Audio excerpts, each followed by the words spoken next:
सांसों की लय मन को भाए, तन खिले और रोग भगाए, जब हो योग संगम। सांसों को मिल जाए योग का संग, तो हर दिन हो नई उमंग और बन जाए योग संगम।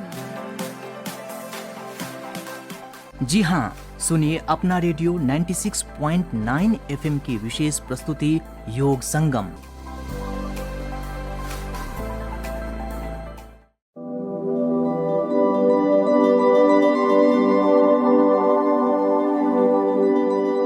नमस्कार, आप सुन रहे हैं अपना रेडियो 96.9 एफएम।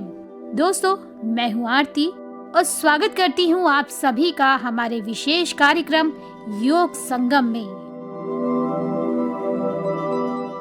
दोस्तों, आज के कार्यक्रम योग संगम में हम बात करेंगे गर्भावस्था से पहले योग के महत्व के बारे में।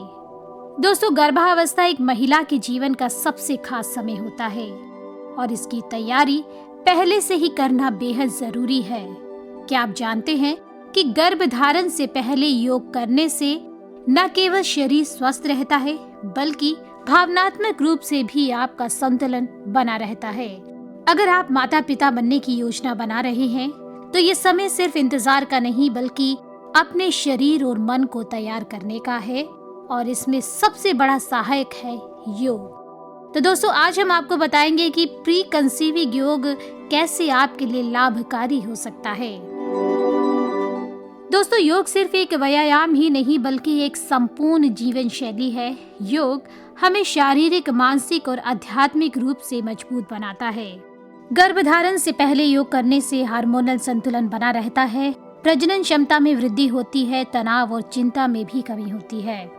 दोस्तों, आज के समय में आप देखेंगे कि फर्टिलिटी एक बड़ी समस्या बनती जा रही है और खास बात ये है कि ये महिला पुरुष और दोनों में ही तेजी से बढ़ रही है।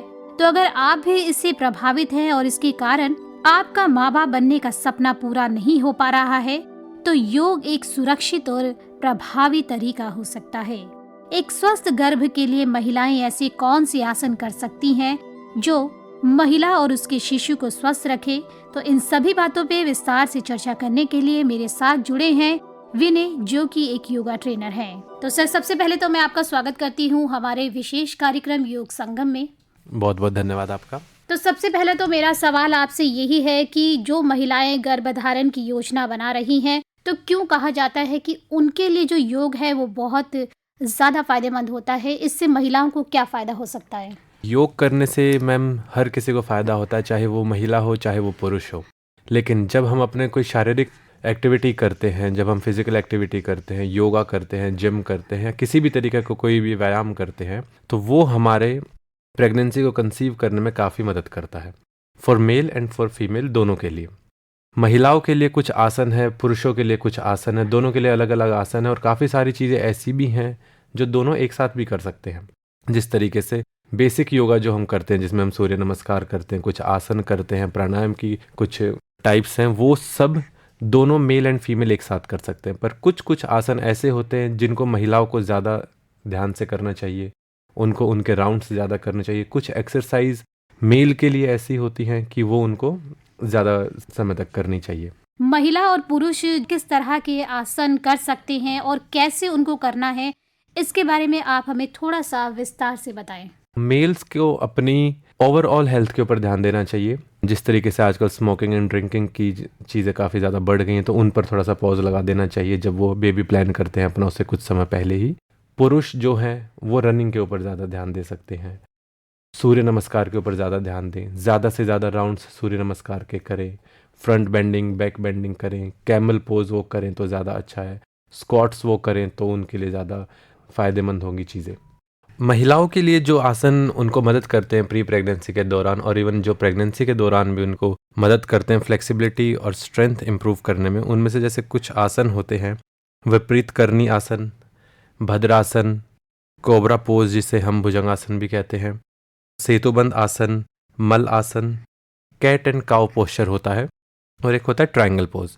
ये सारे आसन महिलाएं करेंगी तो उनको काफ़ी मदद मिलेगी, कमर दर्द से उनको आराम मिलेगा और जो उस टाइम पर नॉर्मल डिलीवरी के लिए सहायता देंगे ये सारे आसन उनको। इनमें से जैसे एक आसन है कोबरा पोज, भुजंगासन, प्रेगनेंसी के दौरान महिलाओं को कमर दर्द की समस्या काफ़ी ज़्यादा होती है। तो अगर आप पहले से ही कोबरा पोज करते रहेंगे तो आपकी बैक की जो मसल है, जो हमारी कमर की मसल्स है, वो स्ट्रेंथन हो जाएंगी और वो काफ़ी हद तक दर्द झेल सकती हैं। कमर दर्द सबसे बेसिक दर्द बताया जाता है प्रेगनेंसी के टाइम पे, जिस पे लगभग हर महिला जूझती है। तो उनसे मेरी एक रिक्वेस्ट यही है कि प्रेग्नेंट होने से पहले, वो प्रेगनेंसी जब प्लान करते हैं उससे पहले से इन आसनों को करना शुरू कर दें। उन्हीं में से एक होता है विपरीत करनी आसन। काफ़ी आसान आसन है, आप इसको 10 से 15 मिनट तक कर सकते हैं। किसी भी बेड पर लेट जाइए, ज़मीन पर लेट जाइए और दोनों पैरों को दीवार के साथ ऊपर लगा लीजिए और बस आराम से लेटे रहिए। इससे होगा क्या कि इससे जितना भी आपका ब्लड फ्लो है वो स्टमक, पेल्विक एरिया और हिप रीजन में सर्कुलेट ज़्यादा होगा और उस जगह से जुड़ी हुई जितनी भी समस्याएं होंगी उन सबको आराम देगा। इन्हीं में एक आसन होता है सेतुबंद आसन, जिसे हम इंग्लिश में ब्रिज पोज भी कहते हैं। ब्रिज पोज करने के लिए आपको सबसे पहले ज़मीन पर लेट जाना है, दोनों पैरों को मोड़ लेना है ज़मीन पर ही और अपने शरीर के बीच वाले हिस्से को ऊपर उठाना, जिसमें आपके हिप्स आ गए। हिप्स और कमर का निचला हिस्सा है उसको हवा में ऊपर उठाएंगे। 1 से 2 सेकंड वहाँ पर आप उसको होल्ड करिए और उसके बाद वापस नीचे ले आइए।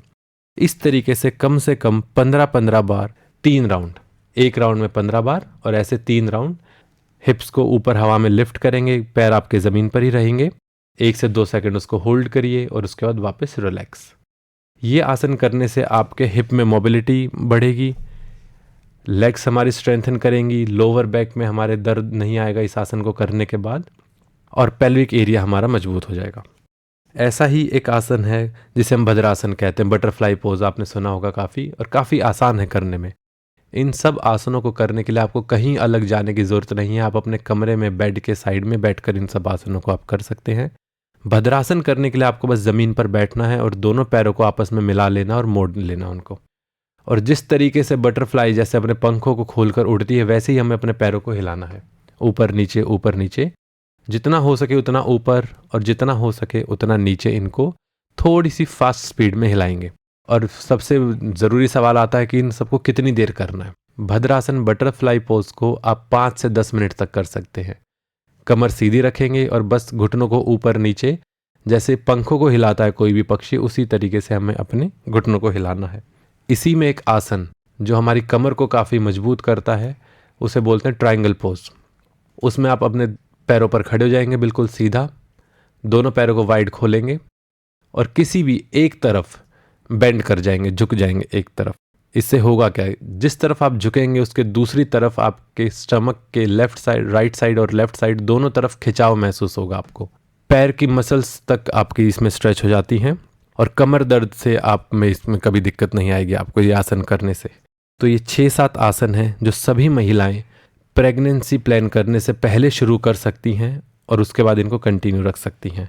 जब वो प्रेग्नेंट हो जाए या बेबी जब एक्सपेक्ट कर रहे हैं वो, तब इन आसनों को थोड़ा धीरे धीरे करना है। और उस टाइम पर आप अपने डॉक्टर या अपने किसी भी ट्रेनर से बात कर लीजिए करने से पहले, क्योंकि प्रेगनेंसी से पहले हमारा शरीर अलग होता है और प्रेगनेंसी के दौरान हमारा शरीर अलग होता है। तो सेम आसन हम दोनों टाइम पर नहीं कर सकते, उनमें हमें थोड़ी बहुत मॉडिफिकेशन ज़रूर करनी पड़ेगी। जब हम प्रेग्नेंट होते हैं उससे पहले जो हमें आसन करने हैं, उनमें अगर किसी को तकलीफ़ है तो वहाँ पर वो ये कर सकते हैं। बहुत छोटी छोटी मूवमेंट्स होती है हमारे शरीर में, उनसे उनको शुरुआत करनी चाहिए। सीधा हमें जाके आसन नहीं लगाना है। आसन लगाने से पहले हमें अपने शरीर को थोड़ा सा गर्म करना ज़रूरी है और जितनी हमारी क्षमता है उतना ही हमें उसको लिफ्ट करना चाहिए। किसी को देख के, टीवी में देखकर या यूट्यूब पर कोई वीडियो देखकर हमें कोई आसन नहीं करना चाहिए कि अगर उन्होंने इतनी कमर मोड़ दी तो हम भी उतनी कमर मोड़ेंगे। उससे हमें इंजरी होने के चांसेस ज़्यादा होते हैं। तो अपनी क्षमता अनुसार आप करिए कोई भी आसन। जैसे सेतुबंद आसन अगर आप करते हैं और उसमें आपको लगता है कि आप हिप्स को ज़्यादा ऊपर नहीं उठा पा रहे, तो शुरुआत में आप थोड़ा सा हिप्स को ऊपर उठाइए, वहाँ पर होल्ड करिए। शरीर में धीरे धीरे स्ट्रेंथ बनती है, स्लो प्रोसेस है थोड़ा सा, आप उसमें धीरे धीरे स्ट्रेंथ बनाइए। आप 1 हफ्ता करिए इन आसनों को और उस 1 हफ्ते के बाद आप अपने आप उसमें इम्प्रूवमेंट नज़र आएगी आपको। शुरुआत आपको करनी पड़ेगी बहुत बेसिक चीज़ों से। आपको एक समय पर यह भी लग सकता है कि बहुत आसान है या बहुत मुश्किल है, ये हमसे होगा नहीं। आसान है तो उसमें ज़्यादा देर तक होल्ड करिए, मुश्किल है तो उसको थोड़ा सा ऊपर उठाइए और फिर करिए। प्रेगनेंसी के दौरान कोई भी ऐसा आसन नहीं करना जिसमें आपको तकलीफ हो। बैलेंसिंग पोज हमें प्रेगनेंसी के टाइम पर नहीं करने होते। एक्सट्रीम बेंडिंग पोस्चर्स हमें नहीं करने होते, और कोई भी ऐसा आसन जिसमें हमारे पेट के ऊपर दबाव या खिंचाव आए, उनसे आप दूर रहिए। उन आसन को छूना ही नहीं है जिनसे आपके पेट के ऊपर कोई भी खिंचाव आए। किसी भी पॉइंट पर अगर आपको ऐसा लगे कि हल्के से चक्कर आ रहे हैं, या हमसे नहीं हो रहा है, या हमसे थकान हो रही है, तुरंत बैठ जाएं। बहुत ज़्यादा जल्दी करने की कोई ज़रूरत नहीं है, धीरे धीरे हर आसन को करिए, जितना भी आपसे हो पाए उतना करिए। तो ये जो आसन महिलाओं को करने हैं तो वो कितनी बारी कर सकती हैं? सुबह करे, शाम को करे, या तीनों टाइम उनको ये आसन करना ज़रूरी है? सुबह का समय सबसे अच्छा बताया जाता है योगा करने के लिए, क्योंकि सुबह मौसम भी काफ़ी अच्छा होता है और हमारा मन भी थोड़ा सा शांत होता है और हम खाली पेट भी होते हैं। उसके बाद भी अगर कोई महिला के पास समय नहीं है, सुबह उनको काफ़ी भागम भाग रहती है, जॉब का प्रेशर रहता है, जब भी उनको अगर शाम में भी टाइम मिले तो शाम में भी कर सकती हैं। बस उनको ध्यान इस चीज़ का रखना है कि खाना खाने के 3 या 4 घंटे बाद ही वो ये करें। अगर उन्होंने लंच 3 बजे किया है तो वो 6 बजे से पहले योगा करने के लिए ना बैठें, क्योंकि खाने को डाइजेस्ट होने में भी समय लगता है। तो आप कभी भी अगर करें तो बस ये ध्यान रखिए कि खाना उससे आपको 3 घंटे पहले खाना है, ताकि आपका पेट डाइजेस्ट हो जाए, बॉडी थोड़ी सी नॉर्मल हो जाए। सुबह भी आप यही करिए। अगर आपके पास सुबह समय है, आप सुबह खाली पेट योगा कर लीजिए, या छोटा मोटा कुछ फ्रूट खा के आप तब कर सकते हैं। उसके आधे 1 घंटे बाद ही आप अपना ब्रेकफास्ट करें। योगा ख़त्म करते ही तुरंत आपको थाली लेकर खाना नहीं खाना है। शरीर को थोड़ा सा आराम दीजिए, उसको नॉर्मल अपनी सिचुएशन में आने दीजिए, क्योंकि योगा के समय हमारे शरीर में रक्त का बहाव भी बढ़ जाता है, शरीर में गर्मी भी आती है, तो उसको थोड़ा सा शांत होने दें। आधा पौन घंटा रुक के आप अपना फिर खाना खाएं। तो आपने खाने की बात की, तो कहते हैं कि योगा तभी सक्सेस होता है जब हम योगा के साथ साथ अपने खाने पर भी ध्यान देते हैं। खाने की जो चीज़ें हैं वो हमें वो खानी चाहिए जो हमारे शरीर को लगे, और जिससे कि जो हम योगा कर रहे हैं उसका भी हमें बेनिफिट मिले। तो आप क्या कहना चाहेंगे कि जो भी महिलाएं योग कर रही हैं या कोई और भी योग करना चाहता है, तो उन्हें अपने खाने में किन चीज़ों को शामिल करना चाहिए? सबसे पहले हमें खाने में अपने जंक फूड को छोड़ना पड़ेगा। आज के समय पे जो हम तला हुआ खाना खाते हैं, जो हम फ्राइड खाना खाते हैं, ये सबसे खतरनाक है। जितना हो सके आप फ्रूट्स एंड वेजिटेबल्स खाइए, आप उनका सैलेड बनाकर खाइए। और सबसे ज़रूरी चीज़, खाने का एक समय बांध लीजिए। ये नहीं करना आज 8 बजे खाया कल 9 बजे खाएंगे। शरीर को एक रूटीन में लेकर आना सबसे ज़्यादा ज़रूरी है, और खाना भी तभी अच्छे से डाइजेस्ट होता है जब वो एक रूटीन में आपके शरीर के अंदर जाए। सबसे पहले आप रूटीन बनाइए, जितना हो सके आप फ्रूट्स एंड वेजिटेबल्स सबसे ज़्यादा खाइए।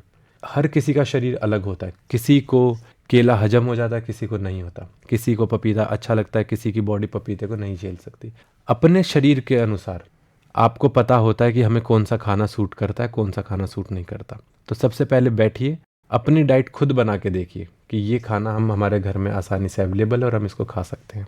बाहर का खाना सबसे पहले हमें बंद करना होगा। बाहर का खाना हमारे लिए सबसे ज़्यादा खतरनाक है। इवन आज के टाइम पे ICMR की रिपोर्ट है 10 to 15% लोग आउट ऑफ 100 मेल फर्टिलिटी का शिकार है, और उसमें एक जो सबसे बड़ा कारण बताया जाता है वो है हमारा खाना। खराब खाना हमारे शरीर को हर तरीके से नुकसान पहुंचाता है। तो जितना हो सके घर के खाने के ऊपर भरोसा रखिए। आप बहुत ज़्यादा मसाला वगैरह मत खाइए।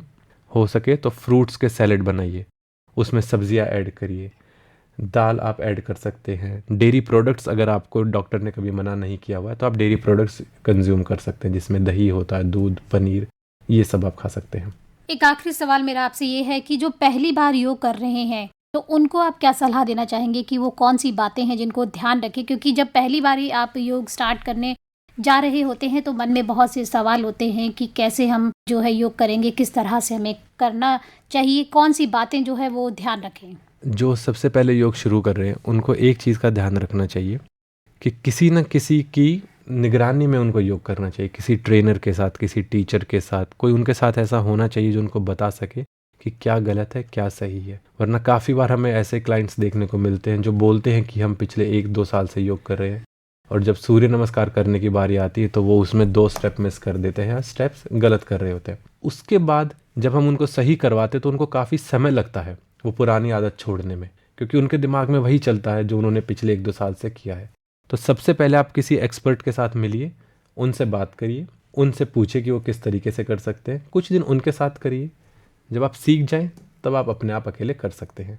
और एक चीज़ का और ध्यान रखना है, अगर आप ग्रुप क्लास में हैं और आप पहली बार योगा कर रहे हैं तो पड़ोसी को देख के योगा बिल्कुल मत करिए। कंपटीशन मत समझिए अपने पड़ोसी के साथ कि अगर उन्होंने इतनी कमर मोड़ी है तो मैं उनसे ज़्यादा कमर मोड़ूंगा या मोड़ूंगी। बहुत ज़्यादा एडवांस जाने की कोई ज़रूरत नहीं है। बिल्कुल धीरे शांति से बैठ के सूक्ष्म व्यायाम से आप स्टार्ट करिए। सूक्ष्म व्यायाम जिनमें हम अपने बहुत छोटी छोटी मूवमेंट्स करते हैं।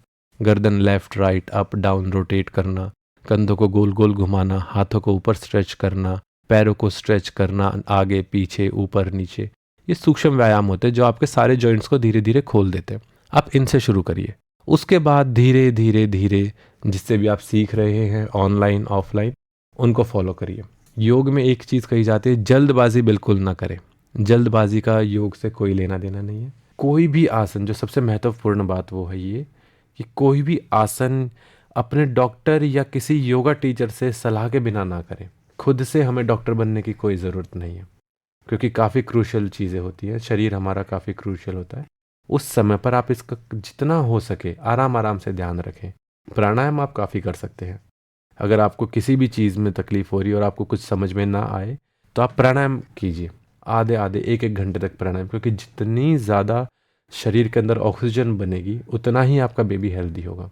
आप ज़्यादा ऑक्सीजन इनहेल करेंगे तो आपका बेबी भी ज़्यादा ऑक्सीजन इनहेल करेगा, which is good for your body. जी बिल्कुल सही कहा विनय जी आपने, क्योंकि जो प्रक्रिया है या जिस तरह से हमें योगा करना है उसके बारे में हमें खुद से अंदाज़ा नहीं होता है। तो कोशिश करें कि आप किसी भी योगा ट्रेनर से ट्रेनिंग लें, क्योंकि आपको बॉडी को किस तरह से मूव करना है, कहीं ऐसा ना हो कि मूवमेंट आपकी ऐसी हो कि वो आपको नुकसान ना पहुंचा दे। तो सर आप हमारे साथ इस कार्यक्रम में जुड़े, इसके लिए आपका बहुत बहुत धन्यवाद। बहुत बहुत धन्यवाद। तो दोस्तों, जो महिलाएं एक स्वस्थ गर्भधारण की योजना बना रही है तो उनके लिए जरूरी है कि वो शरीर के साथ साथ मन को भी तैयार करें, क्योंकि मानसिक शांति गर्भधारण में मदद करती है। रोज सुबह कुछ समय का ध्यान और सकारात्मक विचार आपके पूरे दिन को ऊर्जावान बना सकते हैं। तो योग को आप अपनी दिनचर्या का हिस्सा बनाएं, क्योंकि स्वस्थ शरीर और मन ही खुशहाल भविष्य की कुंजी है। तो दोस्तों, आज के कार्यक्रम योग संगम की श्रृंखला में बस इतना ही। उम्मीद है आपको ये हमारा कार्यक्रम जरूर पसंद आया होगा। तो दोस्तों, आप हमारा ये विशेष कार्यक्रम योग संगम हमारे Facebook page radio 96.9 FM, x@IIMC और हमारे यूट्यूब चैनल अपना रेडियो 96.9 FM पे सुन सकते हैं। तो अब मैं आरती लेती हूँ आपसे अनुमति, और आप सुनते रहिए अपना रेडियो 96.9 FM।